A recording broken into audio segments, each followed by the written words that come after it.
Hello friends, எல்லோரும் எப்படி இருக்கீங்க? நல்லா இருக்கீங்களா? இன்றைக்கி வீடியோவில் பார்த்தீங்கன்னா அருமையான முருங்கைக்கீரை கடையல் எப்படி செய்யலாம் அப்படிங்கிறத வீடியோஸில் வந்து பார்க்க போகிறோம்.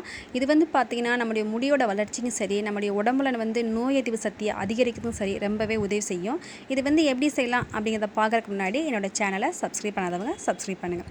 இது வந்து பார்த்திங்கன்னா ஃபஸ்ட்டு நான் வந்து துவரம்பருப்பு எடுத்திருக்கேன். துவரம்பருப்பு பார்த்திங்கன்னா 2 கைப்பிடி அளவுக்கு எடுத்திருக்கேன். இதை வந்து நல்லா தண்ணியில் போட்டு நல்லா அலசிட்டு அதை குக்கரில் நான் சேர்த்துருக்கேன். அது கூடவே ஒரு 10 பல் சின்ன வெங்காயத்தை நான் அது கூட சேர்த்துருக்கேன்.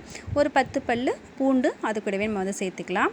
அடுத்து பார்த்திங்கன்னா பச்சை மிளகா வந்து 2 பச்சை மிளகா 2ஆக உடச்சி சேர்த்துருக்கேன்.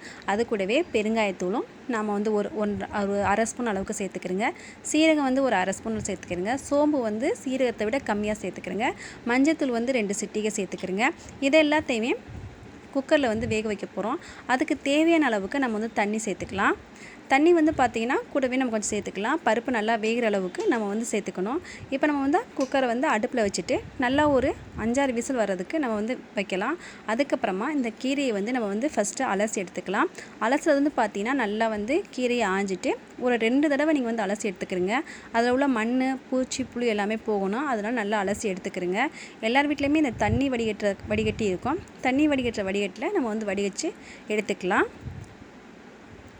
இப்போ நீங்கள் பார்த்தீங்கன்னா ஓரளவுக்கு நான் வந்து 2 தடவை வடிகட்டி நான் எடுத்து வச்சுருக்கேன். தண்ணி ஓரளவுக்கு வடிஞ்சு வரட்டும். அதுக்குள்ளே நம்ம வந்து குக்கர் வந்து பார்த்துடலாம். குக்கரில் வந்து பருப்பு வந்து ஓரளவுக்கு வெந்திருக்கும். பார்த்தீங்கன்னா குக்கர் விசில் எல்லாமே ஓரளவுக்கு வந்து முடிஞ்சிருச்சு. நம்ம வந்து ஓப்பன் பண்ணி பார்க்கலாம். இப்போ வந்து பார்த்திங்கன்னா பருப்பு வந்து பார்த்திங்கன்னா நல்லாவே வெந்து வந்திருக்கு. இதை வந்து லைட்டாக கரண்டியில் வந்து பிணைஞ்சி விட்டுட்டு மசிஞ்சு இந்த மாதிரி விட்டுட்டு அதுக்கப்புறமா நம்ம ரெடி பண்ணி வச்சுருக்க கீரையும் நம்ம வந்து அது கூடவே சேர்த்துடலாம். கீரையை வந்து பார்த்திங்கன்னா ரொம்ப நேரம் நம்ம வந்து குக்கரில் போட்டு வேக வைக்கக்கூடாது. இப்போ இதுக்கு தேவையான அளவுக்கு நம்ம தண்ணீர் சேர்த்துக்கலாம். ஃபஸ்ட்டு பருப்போடு சேர்த்தே நம்ம வந்து கீரையை போட்டு வேக வைக்கலாம். அந்த மாதிரி வேக வச்சோம்னா என்ன ஆகுதுன்னா பருப்போட கலர் வந்து நமக்கு வந்து மாறிடும். கருப்பு கலராக ஓரளவுக்கு மாறிடும். அதனால் பருப்பை வேக வச்சுட்டு அதுக்கப்புறமா அது கூடவே கீரையும் நம்ம சேர்த்து வேக வச்சோம்னா அதோட கலர் வந்து ஓரளவுக்கு மாறாமல் அப்படியே இருக்கும். அதனால தான் அதுக்கப்புறமா வேக வைக்கிறேன். இதை வந்து மூடி போட்டு வேக வைக்காமல் லைட்டாக ஒரு 10 நிமிஷத்துக்கு நல்லா வேக வைக்கலாம். இப்போ நீங்கள் பார்த்தீங்கன்னா ஓரளவுக்கு கீரை நல்லா வந்துடுச்சு. நம்ம கையில் எடுத்து நம்ம நசுக்கி பார்த்தா நமக்கு தெரியும். அப்படிலாம் நம்ம சாப்பிட்டு கூட பார்த்துக்கலாம்.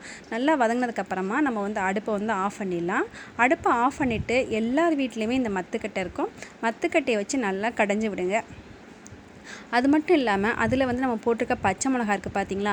சின்ன பசங்க இருக்க வீட்டில் வந்து பசங்க பச்சை மிளகா சாப்பிட மாட்டாங்கன்னா நம்ம கரண்டிலேயே அந்த பச்சை மிளகாயை நம்ம வந்து எடுத்து போட்டுடலாம். இல்லைன்னா நம்ம பச்சை மிளகா சேர்த்து சாப்பிட்றா இருந்தால் நம்ம அது கூடவே நசுக்கிடலாம். நசுக்கும் போது பச்சை மிளகா வந்து சேரும்போது கொஞ்சம் காரம் தெரியும். அதனால் பெரியவங்கன்னா சாப்பிட்ருவாங்க. சின்ன பசங்களுக்காக நம்ம வந்து எடுத்து போட்டலாம்.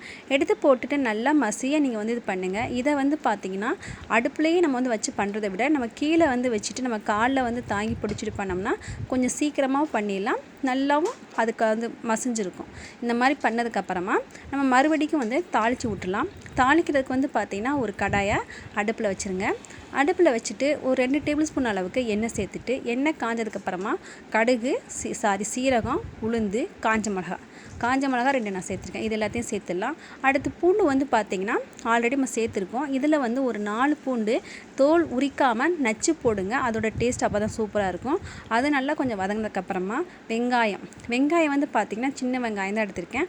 அதை வந்து நீட்டாக நறுக்காமல் ரவுண்ட் ஷேப்பில் வந்து நம்ம நறுக்கி போடணும். அப்போ தான் வந்து எப்போவுமே வந்து கீரைக்கு ரவுண்ட் ஷேப்பில் தான் நறுக்கி போடுவாங்க. அதுதான் வந்து நல்லாயிருக்கும். அதுவும் லைட்டாக வதங்கினதுக்கப்புறமா நம்ம வந்து வேக வச்சுருக்க கீரையும் நம்ம இது கூட சேர்த்துடலாம். தண்ணியும் வந்து ஓரளவுக்கு லைட்டாக அலசி ஊற்றி சேர்த்துக்கலாம். இது வந்து பார்த்திங்கன்னா நல்லா வந்து கொதிச்சு வரட்டும். இப்போ நாம் இதுக்கு தேவையான அளவுக்கு உப்பு சேர்த்துக்கலாம். உப்பு வந்து பார்த்திங்கன்னா கீரைக்கு வந்து ரொம்ப அதிகமாக சேர்க்காதீங்க, கடுத்து கிடக்கும். கொஞ்சம் லைட்டாகவே நம்ம சேர்த்துக்கலாம். போதும், பத்தலைன்னா அடுத்து கூட நம்ம சேர்த்துக்கலாம். சேர்த்துட்டு இதை வந்து பார்த்திங்கன்னா நல்லா கிளறி விட்டுட்டு நல்லா கொதிக்க விடுங்க. கொதிச்சதுக்கப்புறமா நம்ம வந்து ஆஃப் பண்ணிக்கலாம். ரொம்ப நேரம் கொதிக்கணுங்கிற அவசியம் கிடையாது. இந்த மாதிரி நீங்களும் வந்து உங்கள் வீட்டில் வந்து ட்ரை பண்ணி பாருங்கள். இது வந்து சின்ன குழந்தைங்களுக்கு வந்து கீரை சாப்பிட மாட்டாங்க பசங்க அப்படிங்கிற போது இதை வந்து நம்ம சாப்பாட்டில் ஊற்றி கொடுத்தோம்னா பசங்க வந்து நல்லா சாப்பிட்ருவாங்க. நீங்களும் உங்கள் வீட்டிலேருந்து ட்ரை பண்ணி பார்த்துட்டு எப்படி இருந்துச்சு அப்படிங்கிறத கண்டிப்பாக எனக்கு வந்து கமெண்ட்டில் எழுதி அனுப்புங்க. அது மட்டும் இல்லை, இது வரைக்கும் என்னோட சேனலை சப்ஸ்கிரைப் பண்ணாதவங்க சப்ஸ்கிரைப் பண்ணுங்கள். கூடவே இந்த பெல் ஐக்கானையும் மறக்காமல் கிளிக் பண்ணுங்கள். தேங்க்யூ ஃபார் வாட்சிங்.